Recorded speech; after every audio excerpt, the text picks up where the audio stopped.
Hello all. तो चलिए आज एक बहुत ही इंटरेस्टिंग और इंपॉर्टेंट क्वेश्चन डिस्कस करते हैं फ्रॉम द चैप्टर इलेक्ट्रिसिटी। ये question examination point of view के लिए भी बहुत ही इंपॉर्टेंट रहेगा। तो चलिए आज इसको समझते हैं अच्छे से। ठीक है, तो क्वेश्चन क्या दिया हुआ है हमको हमको दिया हुआ है several electric bulbs designed to be used on a 220 volt electric supply line are rated 10 watts. Now second part of the question बोल रहा है how many lamps can be connected in parallel with each other across the two wires of 220 volt line if the maximum allowable current is 5 ampere। तो देखिए इस question में basically दो part है। जो पहला पार्ट है वो बल्ब के बारे में बता रहा है कि जो बल्ब है वो जो डिजाइन हुआ था वो डिजाइन हुआ था आपको 220 वोल्ट सप्लाई लाइन के लिए। किसके लिए? 220 वोल्ट सप्लाई लाइन के लिए। और वो रेटेड पावर कितना देगा? रेटेड पावर हमको देगा 10 वॉट्स। क्योंकि हम जब भी बल्ब खरीदने के लिए जाते हैं तो हम दुकान में क्या देखते हैं, ये बल्ब 10 वाट का है, ये बल्ब 9 वाट का है, ये बल्ब 18 वाट का है। तो हम उसका पावर देख लेते हैं कि अगर हम लोग इसको यूज करेंगे तो ये इतना पावर देगा। बट उसमें एक चीज हम और मिस करते हैं, कितना वोल्टेज में लगाना है। ठीक है, तो वो आपको इधर देखना है कि 220 वोल्ट लाइन में हम लगा रहे हैं। तो डिजाइन पार्ट क्या बोल रहा है, 220 वोल्ट लाइन में अगर आप बल्ब को लगाओगे तो आपका रेटेड पावर कितना आ जाएगा? 10 वॉट्स। तो ये हो गया बल्ब की डिजाइनिंग पार्ट। ठीक है, मतलब बल्ब के बारे में आपको बताया कि एक बल्ब की ये कैरेक्टरिस्टिक्स है ना। जो second part of the question है वो बहुत ही इंटरेस्टिंग है। सेकंड पार्ट ऑफ क्वेश्चन क्या पूछ रहा है कि ये जो मैंने आपको बल्ब की डिजाइन बताई, ऐसे कितने बल्ब्स आपको लगेंगे, ऐसे कितने बल्ब्स लगेंगे। तो क्या पूछ रहा है, how many lamps can be connected in parallel. मतलब कंडीशन क्या रखा है कि मैं पैरेलल कॉम्बिनेशन में इन बल्ब्स को यूज करना चाहता हूं, पैरेलल कॉम्बिनेशन में इन बल्ब्स को यूज करना चाहता हूं। और वो जो बल्ब्स को मैं यूज करूंगा उसको मैं कहां यूज कर रहा हूं? 220 वोल्ट लाइन में यूज कर रहा हूं, 220 वोल्ट लाइन में यूज कर रहा हूं। तो मैं कितने बल्ब्स लगा सकता हूं, कितने बल्ब्स जला सकता हूं, लेकिन मेरा करंट जो है वो 5 एम्पियर के ऊपर जाना नहीं चाहिए। क्या बोल रहा है? If the maximum allowable current is 5 ampere. तो जस्ट इस क्वेश्चन को नटसेल में समझते हैं।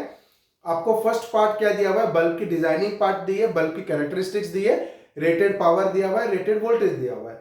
और सेकंड पार्ट में पूछा है कि ये जो मैंने बल्ब आपको बताया, ये जो बल्ब है आपको पैरेलल कॉम्बिनेशन में लगाने हैं। तो आप मेरे को बताइए कि इस तरीके के बल्ब कितने आप लगा सकते हो अक्रॉस 220 वोल्ट लाइन, और आपका करंट जो है 5 एम्पियर से ज्यादा नहीं जाना चाहिए। मतलब 5 एम्पियर करंट तक 220 वोल्ट सप्लाई वोल्टेज में आप कितने रेजिस्टेंसेस पैरेलल में लगा सकते हो। This is the question. अब हम लोग चलते हैं इसको सॉल्व करने के लिए। तो इसको सॉल्व करने के पहले आपको क्या समझना पड़ेगा, जो सेकंड पार्ट ऑफ क्वेश्चन है हाउ मेनी लैंप्स, आप थोड़े देर के लिए लैंप या बल्ब भूल जाइए। आप ऐसे सोच लीजिए हाउ मेनी रेजिस्टेंसेस, क्योंकि बल्ब क्या है, एक लोड है, और लोड क्या है, एक प्रकार का रेजिस्टेंस है। लोड क्या है? एक प्रकार का रेजिस्टेंस है। तो हमको पूछा है how many resistances can be connected. तो सबसे पहले आपको यह जानना पड़ेगा कि एक बल्ब का रेजिस्टेंस कितना है, एक बल्ब का रेजिस्टेंस कितना है। सबसे पहले एक बल्ब का रेजिस्टेंस जब आपको पता चल जाएगा तो आप बता पाओगे कि टोटल रेजिस्टेंस कितना, टोटल रेजिस्टेंसेस कितना मैं कनेक्ट कर सकता हूं 220 वोल्ट लाइन और 5 एम्पियर पे। ठीक है, एक चीज। और सेकंड चीज आपको क्या देखना है, देखिए यहां पे आपको सेकंड केस में 220 वोल्ट लाइन दे दिया, मैक्सिमम अलाउेबल करंट 5 एम्पियर दे दिया। इसका मतलब आपको टोटल वोल्टेज दे दिया, टोटल करंट दे दिया। तो आप वहां से टोटल रेजिस्टेंस निकाल सकते हो कि नहीं, कि मेरे को कितना रेजिस्टेंस में लगा सकता हूं, लोड कितना मैं दे सकता हूं। तो टोटल वोल्टेज आपके पास है, मैक्सिमम अलाउेबल करंट 5 एम्पियर है, तो एक तरीके से आपको इसने टोटल करंट दे दिया। तो टोटल करंट आपके पास है, टोटल वोल्टेज आपके पास है, तो आप टोटल रेजिस्टेंस निकाल दोगे कि कितना मैं रेजिस्टेंस या कितना मैं लोड इसमें लगा सकता हूं। ठीक है, ये पता चल जाएगा। और रेटेड जो है, अगर मेरे को एक बल्ब का रेजिस्टेंस पता चल जाए तो पैरेलल कॉम्बिनेशन में मैं क्या करूंगा कि एक बल्ब का रेजिस्टेंस ये है, एक बल्ब का रेजिस्टेंस ये है, और पैरेलल कॉम्बिनेशन में मैं कितने बल्ब्स लगा दूंगा ताकि टोटल रेजिस्टेंस इतना आ जाएगा। ये दोनों इंफॉर्मेशन लेके हम लोग नंबर ऑफ बल्ब्स निकाल सकते हैं। ओके, तो चलिए इस क्वेश्चन को सॉल्व करते हैं। तो सबसे पहले हम लोग क्या लिख रहे हैं, देखिए several electric bulb design to be use on a 220 volt electric supply line. तो रेटेड वोल्टेज कितना हो गया? रेटेड वोल्टेज मेरा हो गया 220 वोल्ट्स। ओके, रेटेड पावर कितना हो गया, पावर कितना दे दिया मेरे को 10 वॉट्स, है ना, क्योंकि यहाँ पे वॉट दिया हुआ है तो ऐसा यूनिट किसका है, ये पावर का ऐसा यूनिट है, तो पावर हो गया 10 वॉट्स। ओके, अब देखिए आपको निकालना क्या है, रेजिस्टेंस। आपका टारगेट क्या है, एक बल्ब का रेजिस्टेंस निकालना है, एक बल्ब का लोड निकालना है, ठीक है। तो देखिए पावर कितना होता है, V इंटू आई। आपके पास P की वैल्यू है, आपके पास V की वैल्यू है, आप I की वैल्यू निकाल के, ठीक है, I की वैल्यू निकाल लेंगे, फिर ओम्स लॉ यूज करके V is equal to I R करके, R is equal to V by I करके आप ओम्स लॉ के हिसाब से निकाल सकते हो। एक इस तरीके से आप निकाल सकते हो। सेकंड तरीका क्या है, देखिए आपको V दिया हुआ है, P दिया हुआ है, आपको निकालना क्या है, R। तो आपको पता है ओम्स लॉ क्या बोलता है, V is equal to I R, ठीक है, V is equal to I R. अब मैं यहां से, मेरे को I नहीं चाहिए, मेरे को P और V की वैल्यू पता है, तो I की जगह में क्या डाल सकता हूं, V बाई आर। I की जगह में क्या डाल सकता हूं, V बाई आर। तो अगर I की जगह में V बाई आर डालता हूं तो पावर का फॉर्मूला कितना हो जाएगा, V square, V into V by R, तो पावर कितना आ जाएगा, P is equal to V square by R. तो डायरेक्टली मैं ये फॉर्मूला भी यूज कर सकता हूं, आप इसको याद करके रखिए। और पावर का क्या फॉर्मूला बना सकते हो, V की जगह आई आर डाल दोगे तो कितना हो जाएगा, पावर का फॉर्मूला आई स्क्वायर आर बी आ जाएगा, आई स्क्वायर आर बी आ जाएगा, ठीक है, क्योंकि V की जगह मैंने आई आर डाल दिया, तो आई स्क्वायर आर, इसको भी यूज कर सकते हो। बट इस क्वेश्चन में वैलिड क्या है, देखिए मेरे पास P की वैल्यू है, मेरे पास V की वैल्यू भी है, और मेरे को R निकालना है। एक इक्वेशन है, एक अननोन है, आराम से निकाल सकता हूं। तो मैं डायरेक्टली वो फॉर्मूला यूज कर रहा हूं कि P is equal to V square by R, और आपको निकालना क्या है, R निकालना है। तो R कितना हो जाएगा, देखिए विच इंप्लाइज R की वैल्यू कितनी हो जाएगी, V square divided by P। तो विच इंप्लाइज R की वैल्यू कितनी हो जाएगी, V का square 220 into 220 divided by P कितना है 10, तो R की वैल्यू कितनी हो जाएगी, देखिए 22 का स्क्वायर कितना होता है 484, तो कितना हो जाएगा, R is equal to 4840 ohms, 4840 ohms. अब ये क्या है, रेजिस्टेंस ऑफ ईच बल्ब। तो मैं यहाँ पे ब्रैकेट में क्या लिख देता हूँ, ईच बल्ब, समझने के लिए कि ये रेजिस्टेंस ऑफ ईच बल्ब है। ओके, अब हम लोग चलते हैं second part of the question में। Second part of the question में हम लोग चलते हैं। तो देखिए सेकंड पार्ट ऑफ क्वेश्चन में क्या बोल रहा है, how many lamps can be connected. तो मैंने बोला चलो मान के चलते हैं n लैंप्स कनेक्ट कर सकते हैं, कितने, n लैंप्स कनेक्ट कर सकते हैं, और इसको किस कॉम्बिनेशन में कनेक्ट करना है, पैरेलल कॉम्बिनेशन में कनेक्ट करना है। तो पहले एक कॉन्सेप्ट आप समझिए, n लैंप्स को कनेक्ट करना है किसमें, पैरेलल कॉम्बिनेशन में। तो आपको तो ये तो पता चल गया कि सारे रेजिस्टेंसेस सेम है, क्योंकि एक बल्ब का वैल्यू हमने निकाल दिया, तो सारे बल्ब को ही करना है ना, सारे बल्ब को ही पैरेलल में लगाना है, इसका मतलब सेम चीज को लगाना है, इसका मतलब सबके सारे बल्ब के रेजिस्टेंसेस क्या है, सेम है। तो देखिए अगर मैं दो रेजिस्टेंसेस पैरेलल में लगाता हूं, ठीक है, 1/R इक्विवेलेंट में निकाल रहा हूं, ठीक है, अगर दो रेजिस्टेंसेस में पैरेलल में लगाता हूं जिनकी वैल्यू सेम है, मैं इधर लिखता हूं आपको और समझ में आएगा अच्छे से।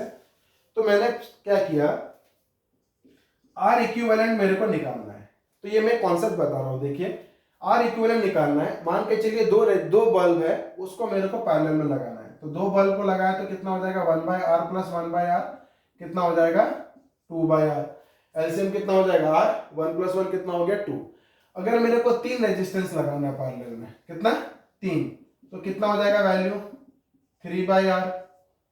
R एलसीएम हो गया 1 प्लस 1 प्लस 3 3/R हो गया। सपोज मेरे को कितना करना है, 5 रेजिस्टेंस लगाना है, कितना 5, तो कितना हो जा रहा है, देखिए 1 2 3 4 5, एलसीएम कितना हो जाएगा R, और ऊपर ऐड होके कितना हो जाएगा 5, ठीक है। अब मेरे को मैं देख रहा हूं, जब मैं दो रेजिस्टेंस लगाया था इक्वल वैल्यू का, या दो बल्ब लगाया था तो 2/R इक्विवेलेंट रेजिस्टेंस आया था, 3 बल्ब लगाया तो 3/R आया, 4 बल्ब लगाया तो 4/R आया, 5 बल्ब लगाया तो 5/R आया। तो मैं n बल्ब लगाऊंगा तो मेरा इक्विवेलेंट रेजिस्टेंस पैरेलल कॉम्बिनेशन में कितना हो जाएगा, n/R, क्योंकि सब सारे बल्ब की रेजिस्टेंसेस सेम है। तो कितना आ जाएगा मेरा, n बल्ब्स अगर मेरे हो गए, तो कितना हो जाएगा ये, ठीक है, n टाइम्स, कितना n टाइम्स। तो n बल्ब्स अगर मेरे हो गए तो कितना हो जाएगा, देखिए n टाइम्स, तो कितना हो जाएगा ये n/R, n/R। तो ये समझ में आ गया कि इक्विवेलेंट रेजिस्टेंस हमारा कितना हो जाएगा, N by R। तो मैं अगर यहां पर बोल रहा हूं how many lamps can be connected, how many lamps can be connected, अगर मैं बोलता हूं N lamps can be connected in parallel, let N lamps can be connected in parallel, तो क्या हो जाएगा, देखिए मैं क्या लिखूंगा, let N lamps are connected in parallel। तो अगर N lamps connected in parallel हो गया तो उनका इक्विवेलेंट रेजिस्टेंस कितना हो जाएगा, N by R। कितना हो जाएगा, N by R। ये तो मेरे को पता चल गया। अब मेरे को क्या करना है, टोटल रेजिस्टेंस निकालना है। टोटल रेजिस्टेंस कैसे निकलेगा, देखिए मेरे को दिया था कि ये जो लैंप्स है वो आपको लगाने हैं अक्रॉस 220 वोल्ट लाइन, मतलब एक तरीके से ये टोटल वोल्टेज दे दिया। Maximum allowable current is 5 ampere, मतलब एक तरीके से आपको वो टोटल करंट दे दिया। तो हम क्या निकालेंगे यहां से, टोटल रेजिस्टेंस। तो टोटल वोल्टेज कितना हो गया, टोटल वोल्टेज कितना हो गया 220 वोल्ट। टोटल करंट मेरे को कितना दे दिया, टोटल करंट कितना दे दिया 5 एम्पियर। अब मैं यहां से क्या निकालने वाला हूं, टोटल रेजिस्टेंस। कौन सा फॉर्मूला यूज करके, ओम्स लॉ यूज करके, V is equal to I R. तो R कितना हो जाएगा, V बाई आई। तो यूजिंग ओम्स लॉ कितना हो जाएगा, R इज इक्वल टू, या टोटल रेजिस्टेंस लिखिए, या R equivalent is equal to V by I. R equivalent is equal to V by I. तो R equivalent is equal to V by I हो जाएगा। तो V की value कितनी है 220, I की वैल्यू कितनी है 5। तो कितना हो जाएगा, 5 4 जा 20, 5 4 जा 20, 44 ओम्स। कितना हो गया, 44 ओम्स। अब इस इक्वेशन से हमको क्या मिलेगा, therefore 1 by R equivalent is equal to N by R है ना। अब 1 बाई R इक्विवेलेंट कितना हो गया मेरा, 1 बाई 44। कितना हो गया, 1 by 44 is equal to N, तो मेरे को निकालना है नंबर ऑफ लैंप्स। R का वैल्यू कितना है 4840, R का वैल्यू कितना है 4840। हर एक लैंप का रेजिस्टेंस, क्या है R। तो R की वैल्यू हमने कितने निकाल दी थी 4840। तो कितना हो गया N by 4840, which implies N की वैल्यू कितनी हो जाएगी 4840 डिवाइडेड बाई कितना हो जाएगा 44, डिवाइडेड बाई कितना हो जाएगा 44, N की वैल्यू। अब हमारा नंबर ऑफ लैंप्स आराम से निकल जाएगा। तो इसको 4 से कट कीजिए, कितना हो जाएगा 4 11 जा 44, 4 1 जा 4, 4 2 जा 8, 4 1 जा 4 0, और 11 11 कितना होता है 121, और ये 0 का 0 रह गया। तो हम लोग का आंसर कितना निकल गया, 110 lamps can be connected in parallel. 110 lamps can be connected in parallel with each other across the two wires of 220 volt line if the maximum allowable current is 5 ampere। तो अगर आपको ये वीडियो पसंद आए, अगर आपको लगे कि आपके नॉलेज में कुछ एनहांसमेंट हुआ है, तो please like and subscribe my channel. आज के लिए इतना ही, बने रहिए मेरे साथ मेरे आगे वीडियोस के लिए, जहां पे मैं और कुछ इंटरेस्टिंग क्वेश्चंस आपके लिए लेके आऊंगा और आपके कॉन्सेप्ट इस पे क्लियर करके दूंगा। Thank you.